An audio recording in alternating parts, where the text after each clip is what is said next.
Studio Ghibli, creator of many beautiful 2D animated films exploring the development of its female protagonists in a world filled with whimsy. It's often considered Japan's version of Disney, filled with compelling stories and childlike wonder. The Secret World of Arrietty is such a film directed by Hiromasa Yonibayashi and written by Mary Norton, Hayao Miyazaki, and Keiko Niwa. In particular, Mary Norton is the original writer for the 1952 kids novels this movie is based off on, called The Borrowers, and Hayao Miyazaki is the co-founder of Studio Ghibli. The Secret World of Arrietty is a tale that talks about little people that reside in their larger counterparts' homes, living by taking or borrowing small items that won't last. Arrietty is one of these borrowers who is discovered by a boy named Sean that's visiting for a week. Afterwards, the two form an unlikely friendship that will help them develop through various tribulations. This movie is definitely a serene and magical experience. Like many of the other Ghibli films, I see that the cottagecore aesthetic has been demonstrated through the bright and colorful environments, its idealization of nature, and the relaxing mood it presents. There are numerous occasions where I'm in awe with the lush and intricate backgrounds that envelop the characters.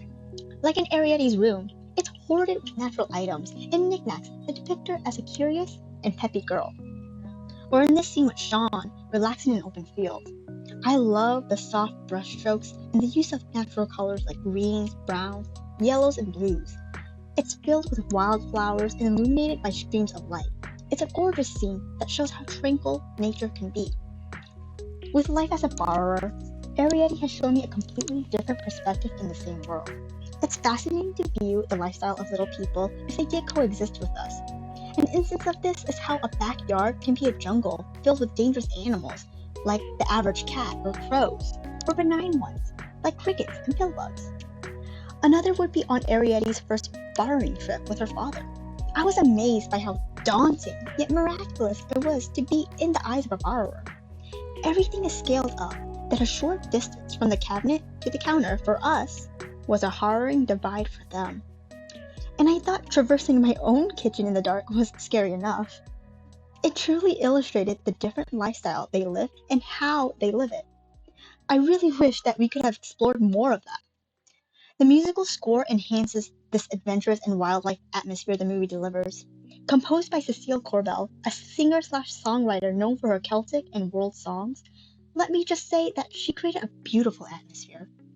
I love the melodic tune and that did a great job presenting fantasy-induced world while being accompanied by some breathtaking scenes. It makes me want to engage with nature and befriend some mythical creatures of my own. However, this movie isn't without flaws. It creates such a peaceful vibe that it was kind of hard for me to stay absorbed without any conflicts. Sure, there were some, but there wasn't an already established goal in the beginning, something long-term to latch onto and develop along with the film. Some may also argue that Sean's voice is dull compared to the other lively characters, and while I agree, I think it was intentional.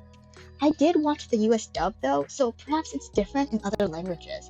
In the one I watched, Sean is presented with a certain condition that has clearly affected his life and mental state. He conveys this through his soft, emotionless tone and certain dark scenes that emphasize his state of mind. Look at the dark reds and blacks of his room, and the blank expression as he sighs alone. I think that this movie has an implied message through Sean's struggles. It wasn't clear at first, but it's definitely there. Only after meeting Arrietty and forming a bond does this change and show why this friendship is so meaningful. It didn't help only Arrietty grow, but Sean as well. After all, Arrietty is part of the film's title. Sean is another protagonist that has his own story to tell. Though I wish that they made it clear that Sean was ill, they could have added instances of medicine or made him cough more, details that the audience could pick up every now and then. Otherwise, I honestly would have forgotten his condition and the implications of it. The movie didn't elaborate on Sean's character enough, which is why he's inconspicuous, almost invisible to me. Although the movie centers around Arrietty and the trouble she faces, Sean's pessimistic outlook on life and how it changed because of one person truly illustrates a deeper meaning. Possibly one of a stressed individual who is relieved by the confines of his dark reality and begins a hopeful and appreciative attitude towards his bond to the natural world through Arrietty. Personally, I rate this movie a 3.9 out of 5.